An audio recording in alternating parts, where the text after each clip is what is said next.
श्री सीताराम।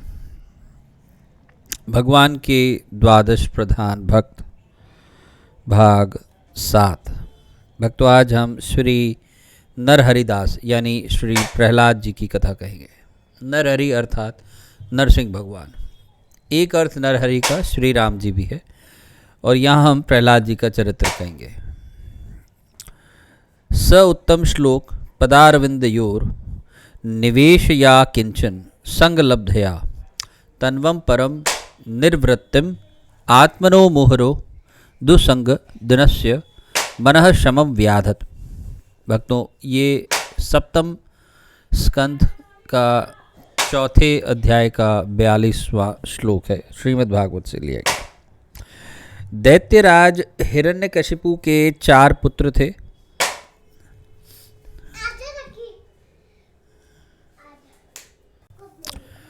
उनमें प्रहलाद अवस्था में सबसे छोटे थे, किंतु भगवत भक्ति तथा अन्य गुणों में सबसे बड़े थे।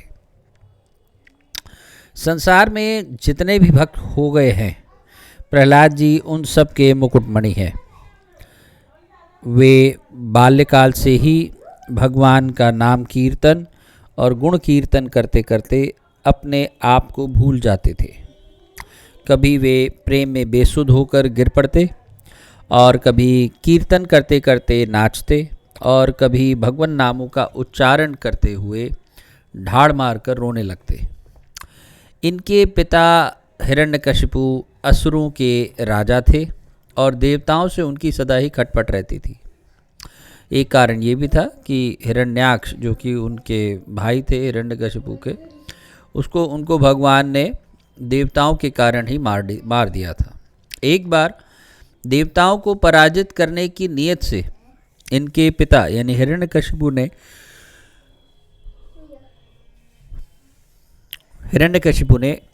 घोर तप किया। भगवान की सकाम आराधना में इतने निमग्न हो गए कि हिरण्यकशिपु को अपने शरीर तक का होश नहीं था।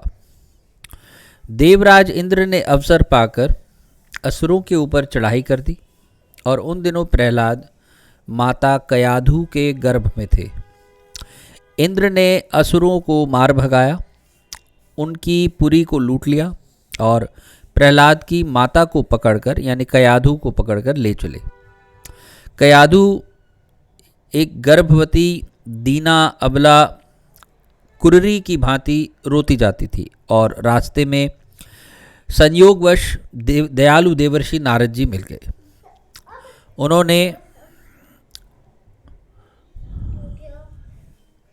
उन्होंने इंद्र को बहुत डांटा और कहा कि तुम इसे क्यों पकड़ के ले जा रहे हो। इंद्र ने कहा कि भगवान, मैं स्त्री का वध तो नहीं करूँगा, किंतु इसके पेट में हिरण्यकशिपु का जो गर्भ है उसके उत्पन्न होने पर मैं इंतज़ार करूँगा और उसके पश्चात उसको मार दूँगा। देवर्षि ने अपनी दिव्य दृष्टि से देखा और कहा कि इसके गर्भ में तो परम भागवत पुत्र है, इससे तुम्हारा कोई भय नहीं है, इसे छोड़ दो। देवर्षि की आज्ञा पाकर इंद्र ने उसे वहीं छोड़ दिया। देवर्षि उसे अपने आश्रम पर ले गए। यहाँ लाकर वह प्रहलाद की माता का मन बहलाने के लिए भांति भांति के भगवत चरित्रों का गान किया। गर्भ में स्थित प्रहलाद जी ने माता के गर्भ में ही भक्ति का समस्त ज्ञान प्राप्त कर लिया। पीछे हिरण्यकशिपु के आने पर प्रहलाद की माता घर आ गई और वहीं प्रहलाद जी का जन्म हुआ। ये जन्म से ही भक्ति की बातें किया करते थे। बच्चों में खेलते खेलते ये उन्हें भगवान नाम कीर्तन का उपदेश दिया करते थे और स्वयं भी सबसे कीर्तन कराते थे। 5 वर्ष की अवस्था होने पर हिरण्यकशिपु ने अपने गुरु के पुत्र, यहाँ पर हिरण्यकशिपु के गुरुदेव हैं शुक्राचार्य, तो उन्होंने अपने गुरु के पुत्र, तो उनके गुरु के पुत्र कौन थे शुक्राचार्य के? वो थे षंड और अमर्क।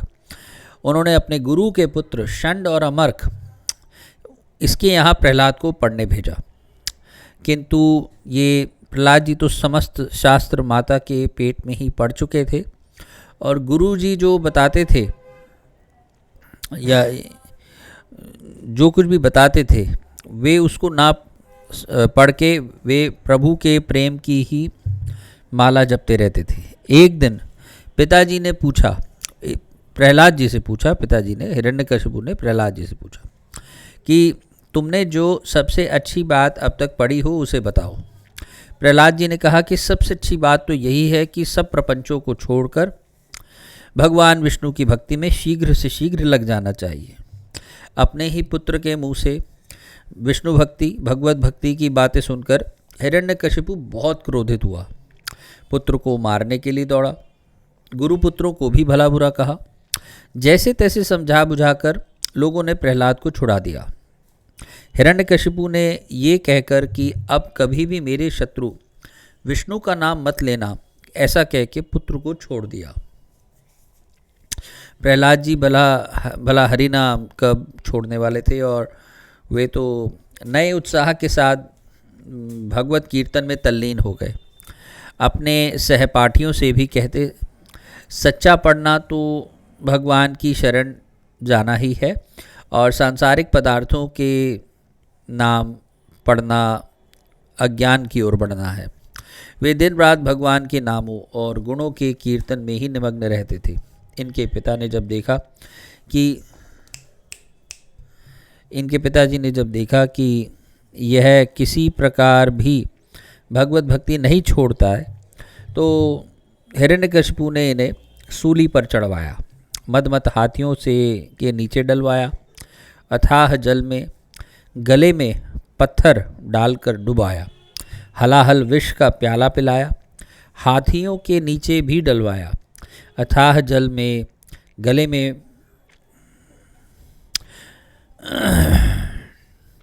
धधकती हुई अग्नि में जलवाया, पर्वत शिखर से भी गिराया, किंतु इनका बाल भी बांका नहीं हुआ। कांटों की सूली फूलों की सेज के समान सुखद हो गई। हाथियों ने इन्हें उठाकर पीठ पर बैठा लिया।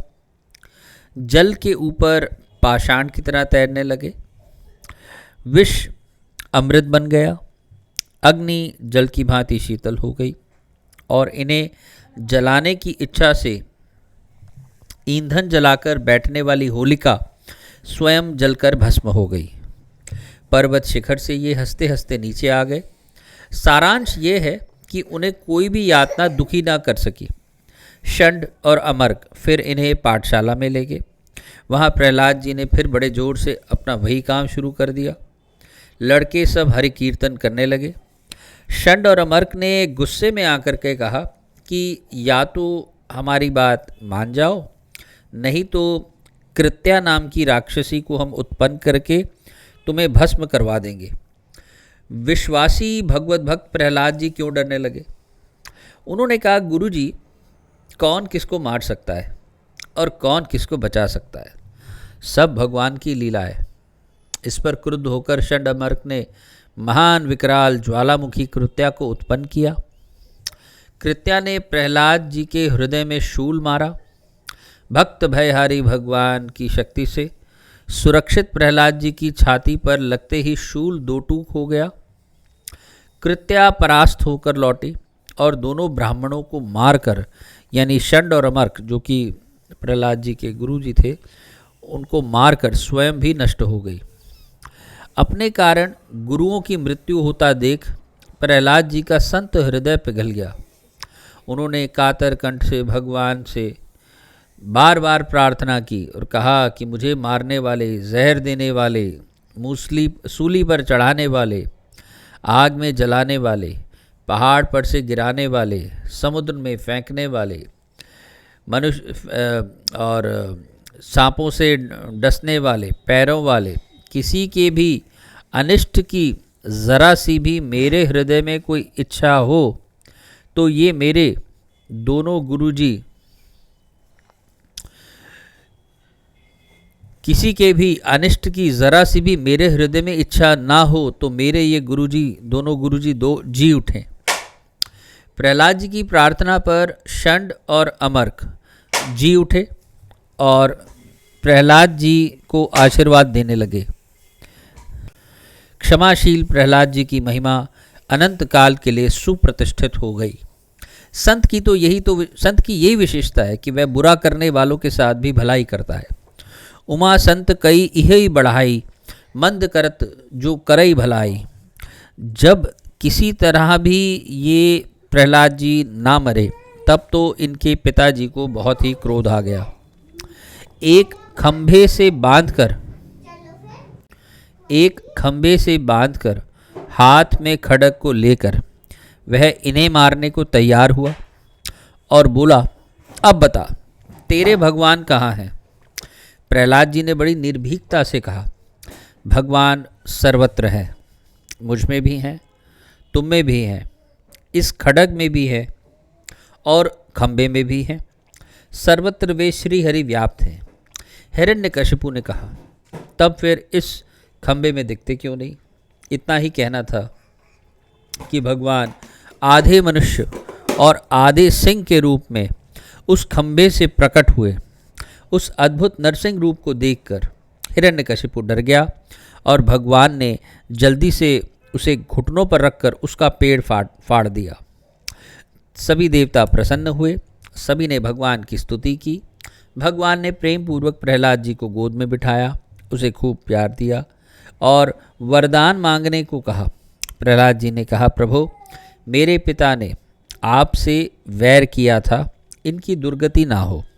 भगवान हंसे और बोले, भैया जिस कुल में तुम्हारे जैसे भगवत भक्त हुए हैं उस कुल की 7 पीढ़ी पहली, 7 आगे की और 7 ही मातृ पक्ष की, इस प्रकार 21 पीढ़ियां तो स्वतः ही तर गई, तो तुम्हारे पिता भी तर गए। अंत में प्रहलाद जी ने भगवान में अहेतु की भक्ति का वरदान मांगा। भगवान ने ऐसा वरदान देकर और प्रहलाद जी का राज तिलक करके अंतर्धान हो गए। प्रहलाद बहुत काल तक असुरों के सिंहासन पर राज्य करते रहे। अंत में अपने पुत्र विरोचन को राज्य देकर वे भगवान की भक्ति में तल्लीन हो गए। इसीलिए प्रहलाद जी प्रातः स्मरणीय भक्तों में सर्वप्रथम स्मरण किए जाते हैं। भक्तों, 5 वर्ष के बालक ने भगवान श्री नरसिंह का प्राकट्य कर दिया। ऐसे बालक की सदा ही जय हो। स्वयं नारद जी के शिष्य हैं प्रहलाद जी। जैसा कि मैंने पिछले चरित्र में भी कहा था कि मनु जी के चरित्र में कि जीव को कुमार अवस्था से ही भगवत भजन में लगना चाहिए। ये प्रहलाद जी की ही शिक्षा है। कौमार आचरित प्राज्ञो धर्मान भागवतानि का दुर्लभम मानुषम देहम तदप्य ध्रुवम अर्थदम। भगवान का भजन तो बचपन से ही किया जाना चाहिए।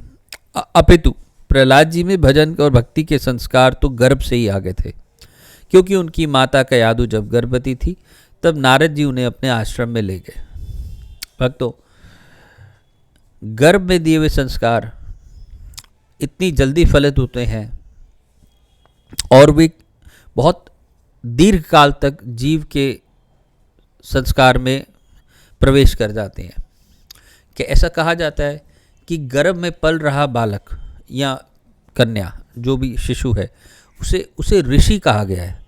उसे अपने कई पूर्व जन्मों की कथा का स्मरण रहता है और गर्भ में आए हुए बालक या कन्या की हत्या कर देना बहुत बड़ा पाप है, महापाप है। परम श्रद्धेय स्वामी राम सुखदास जी तो इस गर्भ हत्या के पाप को, महापाप को कुछ बहुत ही विशेष पूर्वक उस पर जोर देते थे कि ऐसा करने वाले कृपया अपनी भिक्षा मेरे को ना दें। मैं उनसे मिलना भी नहीं चाहता हूँ, मैं उन्हें देखना भी नहीं चाहता। वहाँ उनका अन्न, उनका जल वे ग्रहण भी नहीं करते थे। इसलिए ब्रह्म हत्या यत पापम, इसलिए गर्भ में आए हुए बालक को हम अच्छे से अच्छे संस्कार दें, चाहे कन्या हो चाहे पुत्र हो, और किसी भी कारणवश हम उसको जो है उसके सही लक्ष्य पर लगाएं। सही लक्ष्य जीव का यही है कि भगवत प्राप्ति। ये पीछे आप जो आवाज़ सुन रहे हैं ये मेरे पुत्र की है, अभी 1.5 साल का बालक है। भक्तों, इसी के साथ मैं अपनी वाणी को विश्राम दूंगा। हम अगले भाग में श्री जनक जी का चरित्र श्रवण करेंगे। तब तक के लिए जय जय श्री सीताराम, जय जय श्री सीताराम।